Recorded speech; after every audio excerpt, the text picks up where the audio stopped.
नमस्कार। आज मैं फिर आपके सामने अपराध की एक और घटना लेकर आया हूँ। आज के अपराध की घटना भी हालिया है और हमारे लखनऊ की ही है, उत्तर प्रदेश की राजधानी लखनऊ की। बात कुछ यूं हुई थी कि 15 अप्रैल 2024 को 15 अप्रैल 2024 को थाना पारा है लखनऊ में, उसमें एक मोहल्ला है हंस खेड़ा। हंस खेड़ा में एक मकान में 70 वर्षीय रिटायर्ड नर्स मीना सिंह के हत्या होने की खबर मिली। खबर दी उनकी लड़की और दामाद ने कि साहब हत्या हो गई है और आप लोग तुरंत आ जाइए। आने से पहले लड़की और दामाद दोनों ने पुलिस को खबर कर दी। उन दोनों को बताया था मीना सिंह की किराएदार सरिता दुबे ने। पुलिस आई और ऐसा लगा कि पहले उसे डंडों से मारा गया, फिर उसकी गला दबाकर हत्या कर दी गई। पुलिस ने अपना जो रूटीन का काम है पंचनामा किया। पंचनामा के बाद पोस्टमार्टम के लिए लाश को भेज दिया। मृतका की लड़की शालिनी सिंह ने एक एफआईआर लिखवाई। एफआईआर में उसने मृतका के पौत्र जयसिंह और अपने सौतेले पिता देव सिंह को नामजद किया। दोनों ही मृतका की मृत्यु की सूचना पाकर उसके घर पर आए हुए थे। एफआईआर की गई। पुलिस ने तुरंत उनको उठाया, थाने पर ले आया, पूछताछ शुरू की कि कैसे मारा, क्यों मारा। दोनों ने कहा साहब हम यहाँ थे ही नहीं। दोनों ने अपनी अपनी लोकेशन बताई, लेकिन पुलिस उसने कोई कसर छोड़ी नहीं, क्योंकि मैंने आपको बहुत बार बताया है कि जब नामजद हो जाए कोई किसी अपराध में तो पुलिस को ये लगता है कि उसे बहुत मेहनत नहीं करनी है। एग्रीव्ड पर्सन ने 2 लोगों या 3 लोगों, 5 लोगों, 10 लोगों को नामजद किया है और अरेस्ट करके उनको जेल भेज दीजिए। एग्रीव्ड पर्सन भी खुश, और अगर कोई बात अन्यथा निकलेगी तो वो पैरवी करेगा कि नहीं नहीं साहब बिल्कुल पुलिस ने सही किया है, मैंने लिखाया था, इन्होंने बंद कर दिया है। और अगर अज्ञात कोई अपराध लिखा जाए थानों पर तो आप यूं समझिए कि थाने वालों की लॉटरी निकल आती है।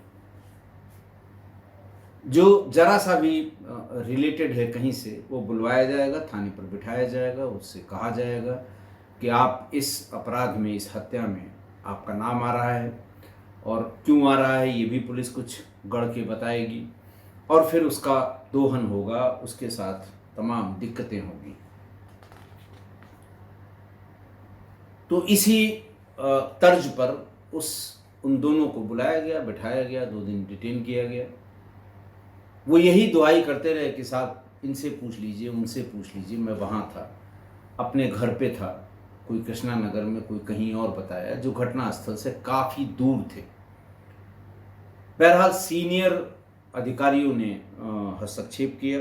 जो डीसीपी है वहाँ के दुर्गेश सिंह और एडीसीपी हैं पश्चिमी विश्वजीत श्रीवास्तव, इन लोगों ने हस्तक्षेप किया और ये कहा कि ठीक है, सीडीआर इनकी मंगा के, और ये जो बता रहे हैं ये उस दिन, घटना वाले दिन यानी 15 अप्रैल को सवेरे से इनकी गतिविधि इनसे पूछिए और सीडीआर पर इनकी लोकेशन कहाँ थी उससे इसको वेरीफाई करिए। खैर, चूंकि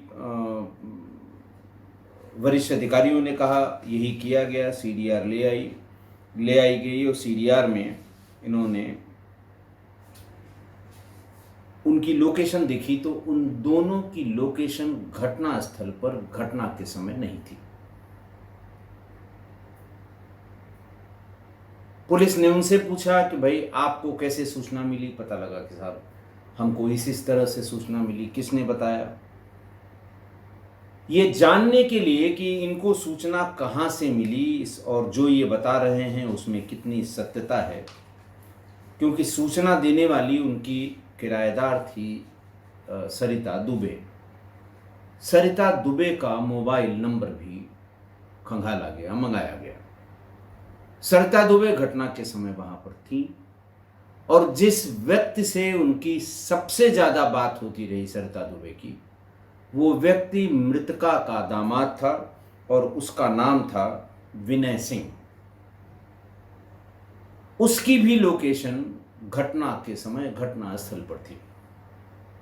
ये बिल्कुल नया और लेटेस्ट डेवलपमेंट था कि मान लिया कि वो तो उसी मकान में किराएदार थी, वो वहीं थी और उसको पता लगा और उसने सूचना दे दी। विनय सिंह वहां क्यों थे और उनके होने का क्या कारण था, इसका जवाब पुलिस न ढूंढ पा रही थी, न विनय सिंह इसको बता रहा था। क्योंकि जैसे ही इन दोनों की लोकेशन वहां मिली, पुलिस दोनों को पूछताछ के लिए थाने पर ले आई। विनय सिंह से पूछताछ के लिए फिर वरिष्ठ अधिकारी दुर्गेश कुमार और एडीसीपी विश्वजीत श्रीवास्तव ये दोनों पहुंचे, उनसे बातचीत की। पूछताछ में जो इनिशियल जानकारी मांगी जाती है या पूछी जाती है और वो बताता है, वो तो बिल्कुल ठीक ठाक बताया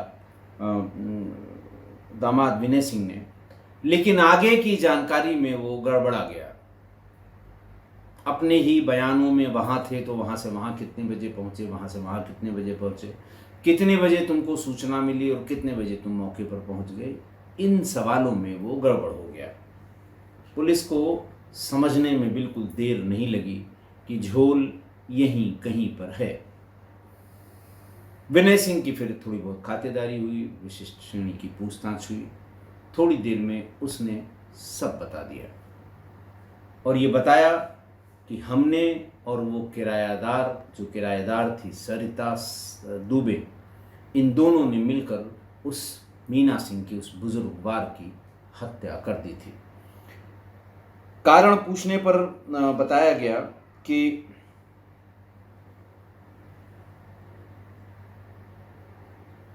मीना सिंह अपने पौत्र जय सिंह को, पहले पौत्र से उसकी बहुत अच्छे संबंध नहीं थे मृतका के, लेकिन बाद में धीरे धीरे पौत्र जय सिंह ने उनकी बड़ी सेवा की। वो उस पर प्रसन्न हुई और घर में ये चर्चा की कि भाई मैं 70 साल की हो गई हूँ, पता नहीं कब मेरे साथ क्या हो जाए। मैं जय सिंह को मोहनलालगंज में एक ज़मीन लिखने वाली हूँ, मेरे पास 50 लाख रुपए हैं। ये बात सुनकर विनय के लालच आ गई, ये लार टपकने लगी कि महिला के पास 50 लाख रुपए हैं और जिस जमीन का वो जिक्र कर रही है उस जमीन पर विनय की भी नज़र थी, चूंकि वो गिट्टी मोरंग और जमीनों की प्लॉटिंग का काम करता था। उसने फौरन उस पर आपत्ति की कि अभी आप कहाँ जा रही हैं और इतनी जल्दी भी क्या है, और लिखाना है तो अपनी लड़की को दीजिए। इस तरह की बातें उसने वहां पर प्रोटेस्ट किया विनय सिंह ने। एक तो ये पता लग गया कि इस बुजुर्ग के पास 50 लाख रुपए है, दूसरा ये जिस जमीन के लिए विनय सिंह आंख गड़ाए हुए था उसी जमीन को 50 लाख रुपए में अपने पौत्र को रजिस्ट्री कराना चाहती है। एक नंबर 2, उसने ये बताया कि जो उनकी किराएदार थी सरिता दुबे, उसके पति कहीं काम करते थे और उनका इसी बीच में ट्रांसफर हो गया और वो छुट्टियों में आते जाते थे। बीच बीच में इसका भी आना जाना हुआ, इन लोगों की नजरें 2-4 हुई और फिर आप समझ ही सकते हैं। शालिनी उससे सरिता दुबे से मिलने के लिए, बार बार वहां जाने के लिए विनय सिंह ने एक और शातिराना हरकत की कि अपने बच्चों को ये कह के कि आज मैं फलां काम पे जा रहा हूँ, और पत्नी यानी शालिनी सिंह वो त्रिवेदीगंज में सीएचसी पर सुबह वो वहाँ तैनात थी। सीएचसी जाने के लिए वो सुबह निकल जाती थी, शाम को देर से आती थी। तो विनय सिंह ने कहा कि बच्चों की जब छुट्टी हो जाए तो वो अपनी नानी के घर, मीना सिंह के घर आ जाएंगी, वहीं पर रहेंगी। मैं या शालिनी यानी बच्चों की माँ जब अपनी ड्यूटी से वापस आएंगे तो उनको अपने घर ले जाएंगे। सरिता दुबे अकेले रह रही थी, और इस बहाने से कि वो स्कूल से आया कि नहीं आया, खाना खाया कि नहीं खाया, होमवर्क क्या मिला है, होमवर्क कर रहा है कि नहीं कर रहा है, इस बहाने वो दिन में 2-4 बार आने लगे, और आते ही वो सरिता दुबे के पास जाने लगे। मृतका मीना सिंह 70 वर्ष की थी, लेकिन बड़ी दुनिया देखी थी, स्टाफ नर्स थी, आप समझ ही सकते हैं। मीना सिंह को उसके इस आवागमन पर शक हुआ। बोली कुछ नहीं, लेकिन एक दिन उसने दोनों को रंगे हाथों पकड़ लिया। अति आपत्तिजनक स्थिति में दोनों उसको मिल गए। दोनों से बहुत नाराजगी व्यक्त की, डांटा फटकारा, दामाद को और डांटा, और उसने कहा कि फौरन आप बच्चों को ले जाइए और आप भी यहाँ से जाइए। सरिता दुबे के पति से बात की कि भाई हमारा घर तुरंत खाली कर दीजिए। वो गिड़गिड़ाया कि नहीं, थोड़ा समय दीजिए। तो 1 महीने का समय दिया गया कि 1 महीने के भीतर आप ये घर खाली कर दीजिए, हमारा परिवार खराब हो रहा है, और ऐसे ऐसे हमारा दामाद यहाँ पर आया है। और अपनी बेटी को भी ये बात शालिनी को फ़ोन करके मीना देवी ने बता दी। शालिनी फौरन त्रिवेदीगंज से भाग के आई। पति को उन्होंने डांटा और झगड़ा किया, बहुत झगड़ा किया, और माँ की बातों को सपोर्ट किया। खैर, जब इतनी बात हो गई तो सरिता दुबे और विनय सिंह के मन में पाप आ गया, 3 कारणों से। एक, कि इस बुढ़िया के पास 50 लाख रुपए हैं, किस अकाउंट में हैं या नगद रखी हुई है, ये सब जानने की उन्होंने कोशिश की, लेकिन उन्हें पता नहीं लगा। पहला तो ये कि ये 50 लाख हैं। दूसरा ये कि अगर ये जिंदा रहेगी तो 1 महीने में सरिता को ये मकान खाली करना होगा। पता नहीं कहाँ मकान मिले और कहाँ हम वहाँ पहुँच पाएँ न पहुँच पाएँ। वो दर्द जो फोर्सी कर रहे थे दोनों लोग, सरिता और वो, एक कारण वो भी हुआ। और तीसरा कि इसका अपने पौत्र से बहुत लगाव हो गया है, ये सब पैसा उसी को देना चाहती है, जमीन लिख देना चाहती है, इसलिए पौत्र को भी ऐसी जगह फंसाया जाए कि वो इस काबिल न रहे कि उसकी नज़र अपनी नानी के पैसे या जमीन पर आए। तीनों ने अच्छे से प्लान किया। फिर ये कहा कि घर में हर कमरे में इस बुजुर्ग महिला ने सीसीटीवी लगा रखी है। कमरों के भीतर नहीं, जैसे अपनी बेटी दामाद में नहीं, ऊपर किराएदार के कमरे में नहीं, लेकिन गैलरी में, बाहर, गेट के पास, इन सब जगह सीसीटीवी कैमरे लगे हुए थे। दोनों ने कहा कि सीसीटीवी कैमरे अगर लगे रहेंगे, पुलिस तुरंत सीसीटीवी फुटेज देखेगी और पकड़ लेगी। लिहाजा 1 दिन पहले ही उसका डीवीआर निकाल लिया। डीवीआर जहां रखा गया था वहां पर एक खाली डिब्बा रखकर उसके ऊपर एक कपड़ा डाल दिया कि आते जाते अगर बुजुर्ग की नज़र भी पड़े तो उसे ये न लगे कि यहाँ से डीवीआर हटाया गया है, क्योंकि कैमरे सब अपनी जगह इंटैक्ट थे। और आपके घर में भी अगर कैमरे बहुत लगे हुए हैं तो आप कैमरों पे नज़र रखते हैं कि कैमरा हटा तो नहीं, कैमरे की डायरेक्शन चेंज तो नहीं हुई, लेकिन डीवीआर जहां आप छिपा के रखते हैं वहां पड़ा रहता है। बहुत ज़्यादा उसकी फिक्र लोग नहीं करते, और इसी का फ़ायदा उठाकर घटना के 1 दिन पहले यानी 14 अप्रैल को डीवीआर निकालकर घर में ही जो स्टोर था, स्टोर में नीचे छिपा कर रख दिया। दामाद विनय सिंह 3-4 बार आते ही थे। वो आए और फ़ोन करके ये बताया कि बच्चे हैं, उनका हैं, पढ़ रहे हैं।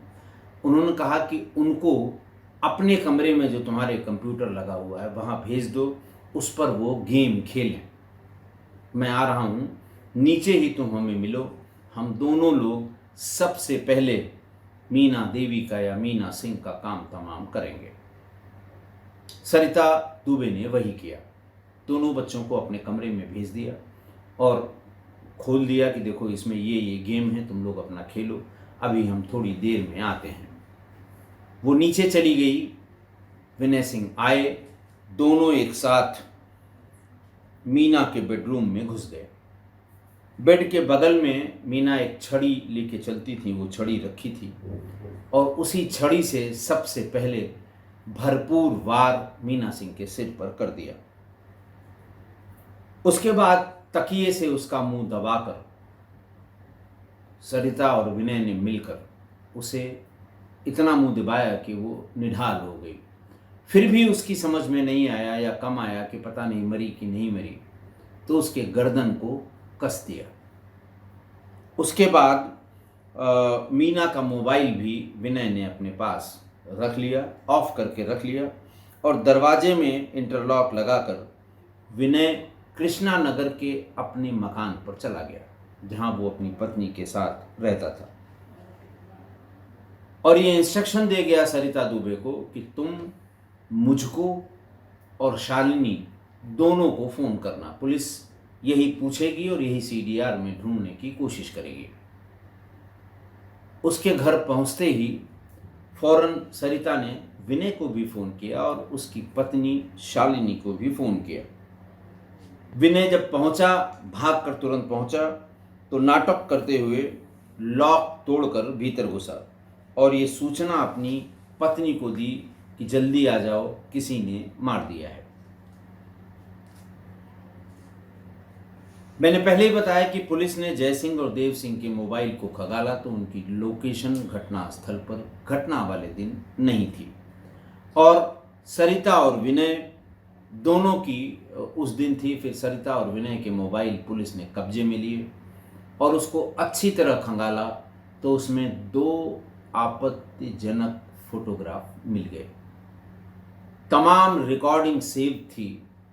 कई घंटे पुलिस को उन रिकॉर्डिंग्स को सुनने में लगा, जिनमें से एक रिकॉर्डिंग में मीना देवी की हत्या की प्लानिंग की बात भी विनय सरिता दुबे से कर रहा है और इन्हीं रिकॉर्डिंग्स की बिना पे यही सुनाने पर ये दोनों ही टूट गए और अपनी बात उन्होंने बताई। मीना सिंह हंसखेड़ा वाले अपने घर में, सुल्तानपुर के चांद सफ़ीपुर के रहने वाले विनय और अपनी बेटी शालिनी के साथ रहती थी। हालांकि उसका अपना भी मकान था, लेकिन चूंकि वो अकेली थी इसलिए शालिनी को और विनय को अपने यहाँ ही रखा था। विनय चूंकि काम उसका करता था, गिट्टी मोरम और ये जो प्लॉटिंग का, इसलिए अपने मकान में ही इसने ऑफिस खोल रखा था। ज़्यादातर समय में वो वहीं पर रहता था और मकान की पहली मंजिल पर सुल्तानपुर के वल्दीराज बल्लीपुर की निवासी सरिता दुबे अपने पति के साथ किराए पर रहती थी। सरिता के पति का दूसरे ज़िले में तबादला हो गया और पुलिस ने बताया कि इस बीच में जय सिंह भी उसके यहाँ आने लगा, क्योंकि जय सिंह की अपनी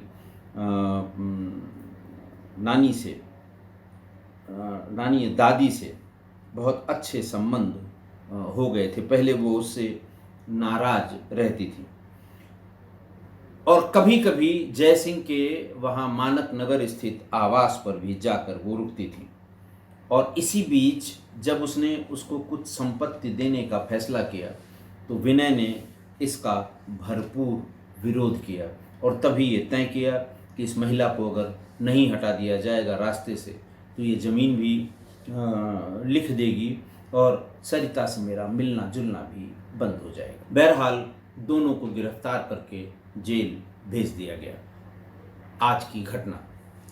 आज की घटना में जो हत्या के 3 कारण मैं हमेशा आपको बताता हूँ, जो हमारे पुलिस के पुराने बुजुर्गों ने और पुलिस की जो अपनी शैली है काम करने की। पुलिस जब भी किसी हत्या का कारण ढूंढती है तो सबसे पहले उसमें जर, जुर्म और जमीन का कारण ढूंढती है। इत्तेफाक ये कि इस हत्या में जर, जुर्म और जमीन तीनों ही कारण मौजूद थे। सास के पास, जर का मतलब धन हुआ, सास के पास 50 लाख रुपए किस अकाउंट में हैं या कैश रखी हुई हैं। हत्या के बाद कैश को ढूंढने की कोशिश की गई। सारे पासबुक और चेकबुक निकाले गए, ब्लैंक चेक्स उसमें से फाड़कर निकाले गए और चेकबुक को उसी स्थान पर रख दिया गया, सिर्फ ये जानने के लिए कि अकाउंट में बैलेंस देख लेंगे कि किस अकाउंट में ये 50 लाख रुपए पड़े हुए हैं। दूसरा कारण जोरू का,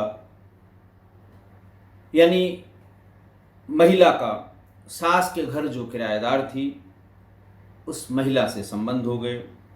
मीना ने किराएदार और दामाद को आपत्तिजनक हालत में देख लिया, अपने दामाद और किराएदार दोनों को भला बुरा कहा और किराएदार के पति को फ़ोन करके उसे पूरी बात बता दी और ये भी कहा कि 1 महीने में मकान खाली कर दीजिए, हम नहीं चाहेंगे कि हमारा परिवार, बेटी का परिवार टूटे। और तीसरा कारण ये हुआ जोरू का, जर का कारण, जोरू का कारण, और तीसरा हुआ जमीन का।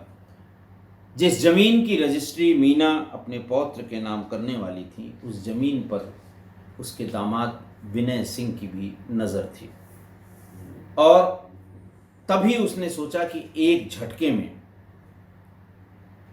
मुझे ये महिला, ये पैसा और ये ज़मीन, यानी जर, जोरू और ज़मीन तीनों एक साथ मिल जाएंगे। इतनी सफाई से बुजुर्ग की हत्या की कि हत्या के समय मौजूद दोनों बच्चों को भी कुछ पता नहीं लगा। पुलिस बार बार दोनों बच्चों से ये पूछती रही कि बेटा कब देखा था तुमने दादी को या बुजुर्ग को, और किस समय आई थी वो, कब तक, और कैसे कोई आया भीतर, इंटरलॉकिंग से बंद कैसे हो गया, लेकिन बच्चों को बिल्कुल पता नहीं। दूसरा, सीसीटीवी लगे हुए थे लेकिन डीवीआर गायब था। पुलिस ने ये सोचा कि हो सकता है कोई लुटेरा, लूट करने वाला या हाउस रॉबर घर में घुसा हो, डीवीआर उठा ले गया हो। पुलिस यही सोचती रही और इस एंगल पर भी बहुत दूर तक पुलिस ने विवेचना की थी। तो ये तो हो गई सफाई। और तीसरी, शालिनी से कह के ऐसे 2 लोगों को नामजद किया जो इस केस की पैरवी कर सकते थे। एक सौतेले पिता देव सिंह और दूसरा जय सिंह, जिस पर बहुत मेहरबान थी ये बुजुर्ग महिला, जमीन देने की बात करती थी, पैसा देने की बात करती थी। इन दोनों को नामजद भी कर दिया। मृतका की बेटी ने नामजद किया, कोई क्वेश्चन नहीं कर सकता, पकड़ के आ भी गए और बहुत ज़्यादा अगर लोगों ने इंटरेस्ट न लिया होता तो ये जेल भी चले जाते और इस हत्या का राज कभी भी न खुलता। लेकिन जिन पर हत्या का आरोप लगाया गया है या जिनको नामजद किया गया, उनके मोबाइल फ़ोन और जिन्होंने ये हत्या की साजिश की और हत्या की, उनके मोबाइल फ़ोन, इन दोनों के मोबाइल फ़ोन ने हत्या का राज ही खोल दिया और सच सच बता दिया कि दरअसल किसने हत्या की है। सीडीआर की वो बात अगर न पता लगी होती तो बहुत मुश्किल था सच्चाई तक पहुंचना। पुलिस का तो बहुत आसान हो गया था काम, नामजद को जेल भेज के चार्जशीट लगा देते, कोर्ट में जाइए साबित करिए हम थे कि नहीं थे। इसलिए इस इलेक्ट्रॉनिक युग में बहुत ज़्यादा चालाकी करने वाला चाहे जितनी चालाकी कर ले, लेकिन मोबाइल देवता की अगर टेढ़ी नज़र है तो वो अपने फंदे में फंसा ही लेता है, जैसा इसमें हुआ। इसलिए क्यों ऐसा काम करे जिसमें पकड़ा भी जाए, जेल भी जाए और फजीहत भी हो। आशा है आप मेरी इस बात से सहमत होंगे। आज के लिए इतना ही। बहुत बहुत धन्यवाद।